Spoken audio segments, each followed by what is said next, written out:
What's up, YouTube? It's your girl Sharice, and if you're new to this channel, this is Amazing Vibes, and we talk about inspiration, beauty, and lifestyle.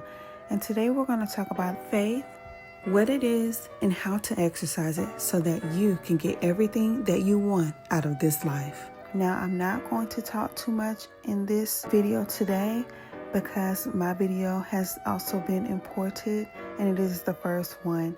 I also encourage you to support the channel of the TikTokers, and their information will be in the description bar. And without further ado, let's get right into it. When life gives you lemons, make lemonade. No matter how hard life gets, make sure you're keeping your thoughts positive. Keep the faith, even when it's hard, even when you don't feel like it, even when you don't see anything happening. Just you have to persist and keep going. The reward is going to be at the end. The Bible says, let the weak say that I am strong. That's what faith is. If you're not feeling strong, if you're feeling weak, you still have to speak that you're strong anyway. You have to speak those things that are not as though they were. So you have to speak to your circumstances from the perspective of already having those things. Basically, you have to fake it till you make it. You can't speak to your circumstances about your current circumstances. That's only going to keep you in the same circumstances. A lot of times we wonder why we keep going in circles, or why things are never changing, because we constantly speak to what we see about what we see. Speak to what you see about what you want to see in the here and the now. So if you're broke, or if you're financially in a strain, say, I am rich. Say, I have so much money I don't know what to do with. The money is on the way. The money is here and now. I am so blessed. I am wealthy. I have more money than I know what to do with. Money loves me. Money caters to me. Money spoils me. Keep your thoughts very, very positive about what you want. You're not lying to yourself. You're just creating your future, so to speak. It becomes a self-fulfilling prophecy, and it's not an easy thing to do. If it was easy, everybody would be doing this, but it's really not. So make sure, like, I encourage you guys to start today. You can speak yourself out of circumstances. If you're in a bad circumstance, you can speak yourself into a better one, and vice versa. If you're in a good circumstance, you can speak yourself into a negative one. So make sure you're keeping your thoughts extremely, extremely positive. Keep speaking either the word of God over you, or speaking, just watering yourself with positive thoughts. I saw a message about that on Facebook, so I just wanted to come on here and speak to y'all today. I hope y'all are having a wonderful and blessed day, and just know that you are so amazing, and continue to vibe high. Bye. Your faith is supposed to take you through good stuff and bad stuff. That's good, bro. Yeah. Your faith is supposed to take you over mountains and through valleys. Yeah. Your faith should work if there's a milli in the account, or if there's a deficit in the account. Your faith should work whether you are in an electric Porsche Cayenne, or it should work if you have to walk. My faith is able to handle any condition that it's put in. Y'all, this life is literally impossible without faith, and here's why. I read Hebrews 11 today, which is the by faith chapter. It is literally incredible, but it goes through all the people in the Bible that stepped out in faith, and because of their faithfulness, we are where we are today. But all these people, they didn't have this scripture to look back on and be like, oh yeah, Abraham stepped out in faith, I can do it too. They literally blindly just took some bold steps and trusted in the Lord and believed that he would provide, and he did. So us now having this resource and this tool, how much more faith should we have? Because we have people that have gone before us, that have paved the way, that have showed us what having faith looks like, yet we still don't believe. There's going to be so many moments and challenges in your life that you're going to have to solely rely on the grace of God and trusting in him, because when everything else is falling apart, everything doesn't maybe make sense, you're going to have to lean on this word faith to get you through it, and it will. I love this verse right here. Hebrews 11:8. By faith, Abraham obeyed that he was called to go out to a place that he was to receive as an inheritance. And he went out not knowing where he was going. Like what? And us too are going to go to situations, be in moments, not knowing, can I get through this? What's going to happen? What's on the other side? This is scary. This is uncomfortable. And you have to trust God and believe that it is already finished and he's already preparing a way for you and taking care of you. But you've got to take the first step of faith and just trust the plan, trust the process, and know that God's not going to let you fall if you are seeking him.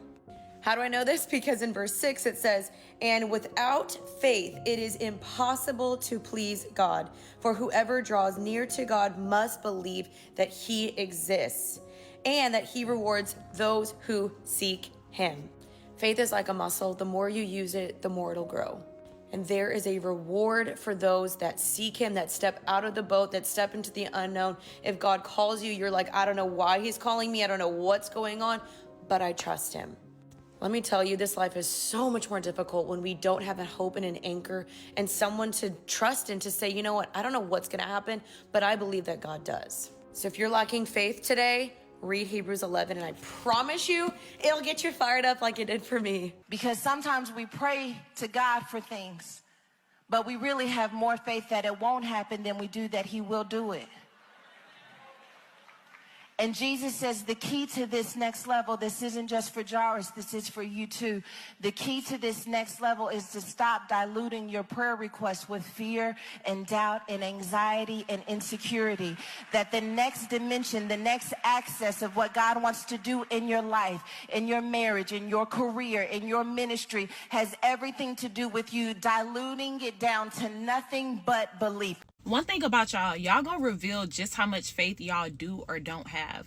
Like, I get a lot of comments on my posts, especially because I post about God a lot, and people will comment like, oh, God did it for them, not for me, or oh, men are just liars. Like, through y'all comments, y'all will reveal y'all faith. And what it shows me is, I heard this pastor one time say, God will bless you according to your faith. And every day I realize how much more true that is. And I feel like a lot of times people think that, oh, God will do it for them but won't do it for me. But really all you're showing is you don't have faith for God to do it for you. So if it doesn't happen for you, it's nobody's fault but yours. You didn't have enough faith to believe. If you don't, and I love giving this example, so many times I talked about it on my podcast and my YouTube. I have a Tesla. Y'all sitting in it. This is my Tesla, right? I had enough faith to go to the Tesla lot and test drive one. If I would have went to Kia, not saying that there's anything wrong with Kia. If I would have went to Kia, if I would have went to Toyota, if I would have went to Honda, if I would have went to Volkswagen, that is what I would have got. I went to Tesla. I probably could have went to Bentley. I could have went to Mercedes. And wherever I decided to go, wherever I had enough faith to believe, that is what I would have left in. So a lot of times people blame God and say, oh, well, God do it for them, but he ain't never do it for me, or God hasn't done it for me. You don't have enough faith. It's time for you to self-reflect, reality check, and ask yourself, is God not doing it for me, or do I just not have enough faith to believe? Because God will bless us on a measure of faith that we believe. Like, so many times in the Bible, Jesus said, according to your faith, it has been done for you. According to your faith, you have been healed. Like, so many times, according to your faith. So my question for you today is, look at your life and ask yourself, is this according to my faith? Is this all I have faith to believe for? Did you go and look for a 1-bedroom apartment and then get jealous of somebody else that had a 2? Why you ain't look for a 2? Did you go look for an apartment and then get jealous because somebody else had a house? Why you ain't go look for a house? Because God will bless you according to your faith. You really have to set the tone. You really got to put it in your mind. I can, I will, it's mine. I'm going to have it. Even if the circumstances don't match what I want, I'm going to get it. If things don't work out, it's because it wasn't supposed to. Like, I have it in my mind that everything is coming to me. Everything is on its way to me. I am ready to receive it. The thing is, you got to get ready to receive it. You can't just be chilling and acting like ain't nothing coming your way. No, I'm wide open, ready to receive the ball, ready to all the doors that closed this year. Some new doors gonna open next year. You have to put this in your mind. You gotta lock this in your mind. I'm telling y'all, you have to be delusional. Like, yeah, my circumstances might not match what I see for myself, but that's the whole idea of faith.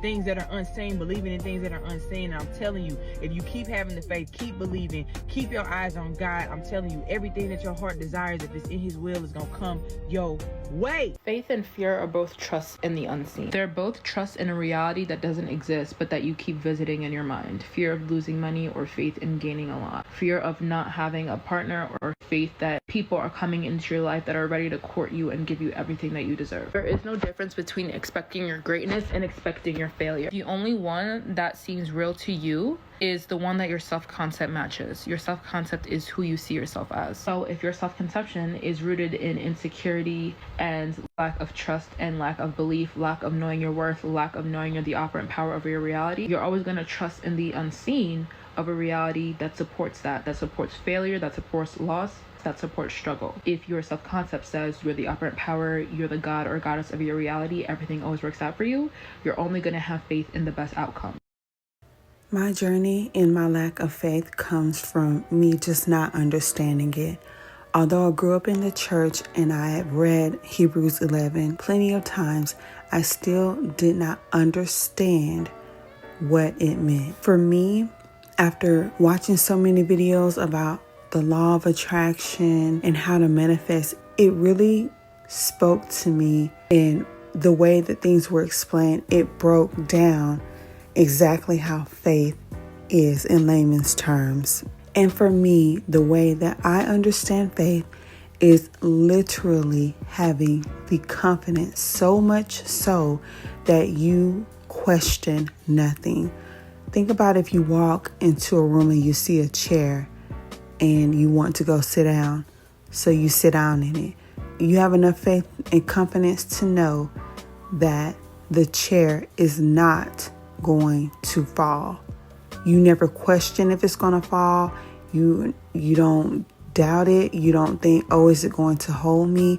You go sit down in the chair, so much so that you assume that the chair is going to hold you. And without really even thinking about it in detail, you just go and sit in the chair. That is what faith is. And I was always that person that thought that God always did things for others, but he never did it for me. And in recording this voiceover, I realized that God actually did do it for me. He did for me according to my faith. My faith was that he didn't do it. So he didn't. And the reason why he didn't is because I thought he wasn't going to do it. And because I thought he wasn't going to do it, he did not do it. So he answered my prayer without me realizing that he answered my prayer. I was just thinking in the wrong way. God is not a respecter of persons. He created us all the same on a basic level in terms of how to create and how to manifest things and how to have faith. It's how you're working your faith. You can have faith in the positive, which is faith and confidence, or you can have faith in the negative, which is doubt and fear. So you co-create with God. He made you a co-creator over your own life. So the ball is in your court. Whatever you want to do, however you want to create, it's up to you. He's not going to force you to have faith. He doesn't make anyone else more special than the other person, regardless of what the world tries to tell us. Everyone on a basic level is the exact same. We all are made up of the same particles, aside from our backgrounds and what we look like and our skin tones and hair textures. But being a human being, we are all made up of the same types of particles and atoms, and we have the same abilities to be able to create in life. So no one is more special than you. I used to think that certain people were more special than me because that's what I was brainwashed to believe. No, they were just thinking differently. They were thinking more positively and they had more faith and confidence. And I was thinking more negatively, focusing on doubt and fear. And I could just go on and on about this, guys. So I'm just going to stop the video here. So if you like this type of video, just do me a quick free favor and click subscribe. That'll let me know to continue to make more videos like this. And until next time, just remember that you are so amazing and continue to vibe high. Bye.